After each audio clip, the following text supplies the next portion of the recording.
Number 5ல இருக்கிற fund பாத்தீங்கன்னா Sundaram mid cap fund.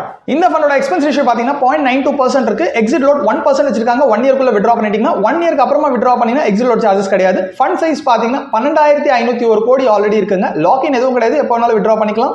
Age பாத்தீங்கன்னா மோர் தென் 12 இயர்ஸ் மார்க்கெட்ல இருக்குது. Bench mark Nifty mid cap 150 TRI follow பண்றாங்க. மினிமம் இன்வெஸ்ட்மெண்ட் SIP 500 ரூபாயில இருந்து ஸ்டார்ட் பண்ணலாம். லம்சம் 1000 ரூபாயில இருந்து ஸ்டார்ட் பண்ணலாம். ரிஸ்க் பாத்தீங்கன்னா வெரி ஹை ரிஸ்க்ல வரும். Short term capital gain tax, long term capital gain tax affect ஆகும்.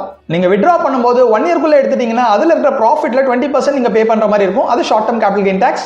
1 இயருக்கு அப்புறமா வித்ட்ரா பண்ணீங்கன்னா 1.25 lakh ப்ராஃபிட் வரைக்கும் எக்ஸம்ப்டட், டாக்ஸ் எதுவும் கிடையாது. அதுக்கு மேல இருக்க ப்ராஃபிட்க்கு 12.5% நீங்க பே பண்ணணும். இந்த ஃபண்டோட அசெட் அலோகேஷன் பாருங்க. லார்ஜ் கேப்ல 12.65% வச்சிருக்காங்க. மிட் கேப்ல 66.31%, ஸ்மால் கேப்ல 16.26% வச்சிருக்காங்க. சோ இந்த அசெட் அலோகேஷன் பெர்சன்டேஜ்ல பாருங்க, மிட் கேப்ல தான் அதிகமான போர்ஷன் வைக்கணும். பிகாஸ் இந்த கேட்டகரியே வந்து பாத்தீங்கன்னா மிட் கேப் ஃபண்ட் தான்.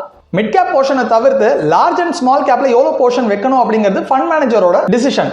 சோ இந்த ஃபண்ட் கொடுத்த ரிட்டர்ன்ஸ் பாருங்க. லாஸ்ட் 1 இயர்ல -1.51% கொடுத்திருக்காங்க. 2 இயர்ஸ்ல 23.23%, 3 இயர்ஸ்ல 24.4%, 4 இயர்ஸ்ல 18.83% and 5 இயர்ஸ்ல 27.03% கொடுத்திருக்காங்க. சப்போஸ் நீங்க 5 இயர்ஸ் முன்னாடி ஒரு 10,000 ரூபாய் SIP ஸ்டார்ட் பண்ணிருந்தீங்க அப்படின்னா இந்நேரம் 6 lakh rupees நீங்க இன்வெஸ்ட் பண்ணிருப்பீங்க. ப்ராஃபிட் 4.48 lakhs சேர்ந்து 10.48 lakhs இப்போ உங்க கையில இருந்து